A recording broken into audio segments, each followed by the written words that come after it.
They say money can't buy happiness, but have you ever seen a Prestonian cry? Salutations, Snowdrift County. This is your community news.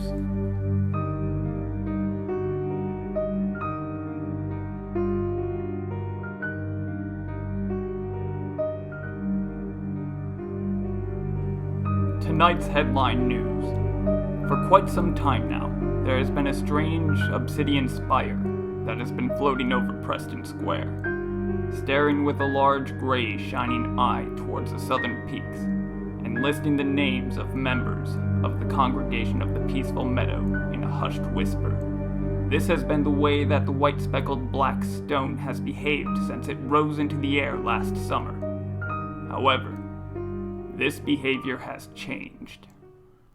Early this morning, as the sky was still black, the large stone lost its floating quality. It closed its large gray eye and plummeted to the ground, sending a shockwave through the ground and the air around it. While no one was hurt, the landing did have an effect on the surrounding area, leaving a large impact crater, which was soon covered in a light dusting of snow. The obelisk continued its chanting of the members of the congregation. With each name that it recites, a gust of wind comes from its large, toothy grin. This wind twists and turns in the air until it starts lifting snow from the ground and becomes a snow devil. These snow devils have been seen to travel much farther than they are normally capable.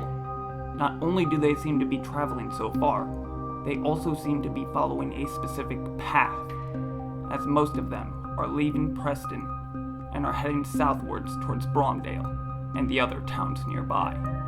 Due to the frequency that the miniature twisters seem to be forming, Mayors Cooper and Livingston have issued an order to evacuate Preston and are urging all citizens to stay away from the wealthy town. They have also issued a shut-in order for the citizens of Bromdale, Kirkman, and Blairsville, as this strange weather event makes its way towards those locations. But for now, as things continue to develop, let's move on to the next story. Now, citizens, this next story is rough for me to report. I find it hard to say negative things about people that should know better and do better. But when things get out of hand to the point where it reaches my desk here at work, I have to say something. Apparently, since the Bromdale location of Barry's Bargain Bin was shut down, the citizens of the county that have found themselves with sticky fingers at the bargain bin have taken to stealing from the other stores throughout the district. These thieves have started becoming a leech on the rest of the local economy. Other citizens have seen this spike in thievery lately and begun to participate in the heinous activity of stealing from the hard-working citizens who keep our economy alive. This horrific spike in the crime rate has not gone unnoticed by law enforcement, and action will be taken. Outside of emergencies, the Market District of Bromdale will have 24-hour patrol by either Sheriff Walters or Deputy Sheriff Marshall. Any criminals apprehended will face judgment of up to 8 months in Winston Correctional Facility by order of Mayor Cooper. Law-abiding citizens can report their nefarious neighbors as long as they have evidence. Those who successfully help lead to an arrest will be rewarded a $20 gift card for wherever the thief burglarized, courtesy of Sheriff Walters. Limit 1 per person arrested. I know I'll be keeping my eye out. Now, enough about the negative things going on in the county. Let's take a look at the community calendar. Monday, we have nothing planned for the entire day. All schools will be closed, no one will have to report to work. No televisions nor radio broadcasts will be aired, and the snow removal crews will not be there to clear up the roads and walkways. We will all just do nothing. Anyone found doing anything of significance to their daily lives will be subjected to community assessment, as well as all their neighbors in a 2-mile radius. Tuesday is a return to normalcy. get ready for our cram day after Monday. Wednesday is Kids Day at Mary B's Family Restaurant. From open to close, all parents can bring their sons, daughters, or genderless children to Mary B's in Winston for one free meal. For breakfast, they will have buttermilk pancakes with a side of scrambled eggs and bacon. For lunch, they will have chicken fingers with a side of mozzarella sticks. And finally, for dinner, they will have a beef cheeseburger with a side of fries. Thursday is the day we all have a short moment where we wonder how we're alive. Friday is Kirkman's Ice Sculpture Contest at the Ice Kingdom Amusement Park. Everyone who has a passion for making large sculptures that are all but permanent, get your chainsaws, hammers, and chisels ready. The theme for this year's sculpture contest will be, What Lurks Beneath Us? Participants will create their most creative sculptures of all the various caves and caverns throughout the county. After 2 hours of shaping the 12-foot tall blocks of ice, all sculptures will be judged by Professor Molly Shadwell of Blairsville Academy, Dirk Brinsley of Bromdale Public Schools, as well as yours truly. I look forward to seeing you all there. On Saturday, Raleigh's Arcade and Fun Complex is hosting their biannual rollerball tournament. The event will start at happy hour and will go on for as long as needed. Having a team of 3 is required in order to enter the tournament. Oh, speaking of which, Joe and I need a 3rd for our team. We normally would have Gene along, but he's still with the congregation and banned from community activities. It hurts us quite a bit because he was a master at hitting the 500-point holes in the corners. Gonna really take a lot to make up for losing him. But if anyone would like to join, please just give a call to the Sheriff's Tower. She's really desperate and looking for a 3rd. This tournament is the only night she gets off this month. Anyway, I'm digressing. Finally, Sunday is Laundry Day. We will all gather in Winston and chip away at the layers of ice that lay on the pond that edges the never-ending storm that marks the limits of our county. After we have a sufficient amount of the water exposed, we shall gather our soiled or smelly articles of fabric and some soap, and proceed to make these items of ours clean once again. I could almost smell the freshness already. Now, back to our headline news. I have received an update on the Snow Devil storm, making its way south from the obelisk in Preston Square. The Snow Devils continue their twisting descent down the northern hills, and have reached the towns of Kirkman and Blairsville, as well as the central city of Bromdale. While most of the students at Blairsville Academy are out to study these snowy vortexes, those in our capital city are safely huddled in their homes with fires roaring. As for those in our farming community, they have shut the access to all warehouses and have huddled themselves inside. Thankfully, they managed to lock them from the inside this time, making sure they bring the keys with them. As the Twisters enter the city limits, they stop moving in unison and begin going down the different streets and avenues before slamming themselves into nearby homes. As the Snow Devils near the houses, they collide with the sturdy walls and disperse. Afterwards, they reform and continue their light bombardment of the well-insulated constructions. This is truly a terrifying time, but don't worry, citizens. I will not leave you during this event. A note from management with the tape attached to it. Let's see what this is about. Alright, folks. I gotta leave for a bit and board up the station. Here's a word from our sponsors.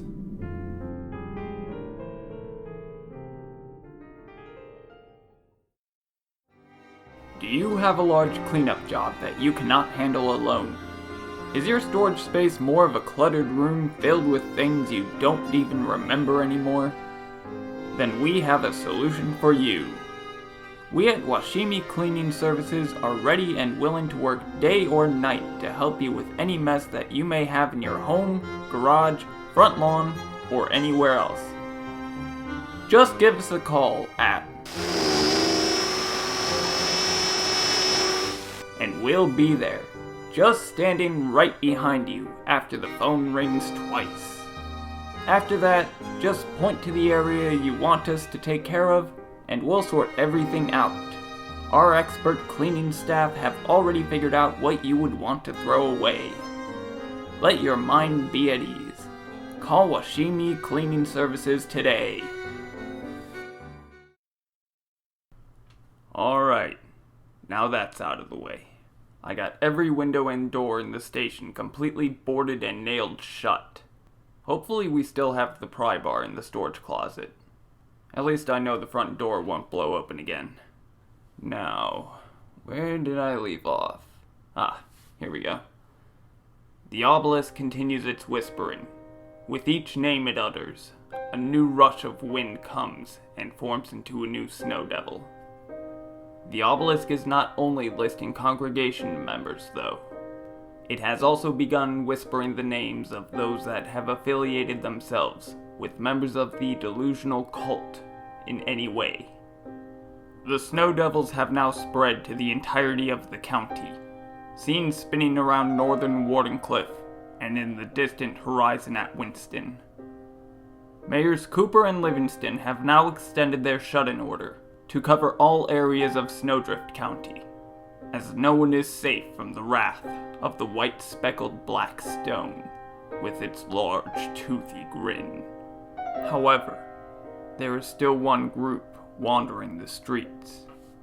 Matthew Sheldon, the supposed leader of the congregation of the Peaceful Meadow, has taken to gathering his followers into the caverns here in Wardenclyffe in order to take shelter from the snow devils.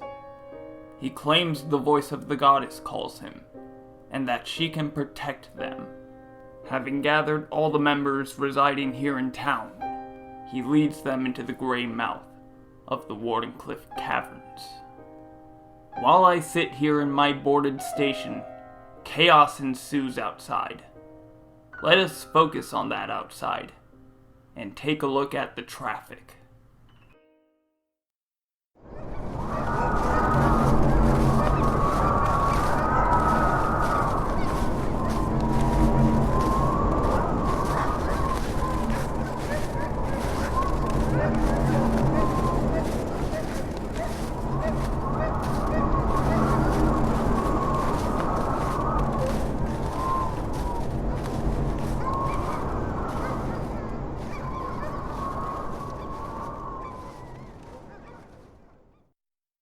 Absolute chaos. But let's not focus on the present. Let us instead focus on the past. Here is last month's sports review. The final match of the Psychokinetic Dueling League has wrapped up, and your champions are the Bromdale Moose. The Moose had a very decisive victory over the previous champions, the Preston Wampus Cats. As the volleys of red balls were hurtled forth and back across the gymnasium floor, not one of the Moose were eliminated. They were all protected by their captain.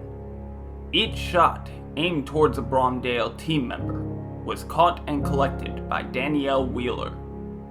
Once all the balls were collected on their side of the court, the Bromdale Moose let go a wave of red rubber. The Wampus Cats tried to duck, dodge, and deflect the overpowering attack, but overall failed. I was at the game myself to cheer my child on, of course, and I was simply amazed by their skills on the court. I never was really able to get a handle on moving things without touching them. Maybe I can ask them for a few pointers. It would help get some work around the house done a lot easier. In other sports-related news, the Poetry Recitation League is picking up and taking off. During the last poetry slam of the Blairsville Jackalopes versus the Kirkman Woodchucks, where the subject of the poem was the writer's hometown, Blairsville Academy's Wunter Slofen impressed the judges with a brilliant form of expression and word about his town of Winston. Unfortunately, no one was able to record the poem's reading, but somebody was able to write it down before the post-recital bonfire, where the poets will burn the works they performed. Here is the first poem to receive a positive review from all 3 judges of the Poetry League this year. A prison town, a town for rest, a town where good and bad reside. While wails come from the prison yard of thieves being worked like slaves, the elders sit miles away, ignorant of their own decay. We all turn away from this lonely town, denying what we see, that even those who did no wrong are waiting to be free. You know what? I never really thought of Winston like that. Then again, I never really knew anyone that was born and raised in Winston. People aren't exactly looking to start families there. Thank you, Wunter, for showing us what a small outskirt town is like through your eyes. Wow, I got so caught up in the past that I didn't realize that something was happening at present. Citizens, we have a code teal. Aaron Rivers has been spotted in the town of Preston. Teresa Broscovy reported the strange gray-skinned man walking up to the whispering black obelisk. With a wave of his hand, water fell from the sky and weighed the snow down. With the snow too heavy to allow the formation of snow devils, the man safely approached the stone. His body language made it seem like he was familiar with the stone. His words are unheard, but thankfully, Miss Broscovy can read the gray man's lips. He calls the stone brother, and asks it why. Why is it punishing the innocent to convict the guilty? Why is it rejecting the natural order? The stone doesn't seem to react, but it might just be the fact that it is a stone. Yet across the wealthy town, one word can be heard. While we hear this word, at the same time, we don't. This word is a word composed not of sound, but of unknown meaning. After this word vibrates through the air, the snow devils remaining across the county disperse. With the wind of the twisters no longer moving, the snow falls back to the ground. The air no longer howling, this strange event appears to have ended. Teresa reports that Aaron has walked away from the water-drenched Preston Square and has left her view. And with that, this event is truly over. But though the strange event of today has passed, we are left wondering so many things. Why did the obelisk fall? How was it able to create snow devils? And what is this word that is not a word? Are just some of the questions that come to this particular mind. I would love to stay and contemplate these questions with you all, but it seems that our time is up. So with the air quiet, and all being well, let me say, good night, Snowdrift County, and stay warm. Salutations Snowdrift is a Broken Unicorn Studios production, written and performed by Nicholas Gold. All music was provided by Kevin MacLeod. Check out his stuff at incompetech.com. Want to keep up with what we're doing? Feel free to subscribe and follow us on Facebook or Twitter. Have any comments or questions? Want to help out with the show? Send us an email at brokenunicornstudios@gmail.com. And thank you for listening.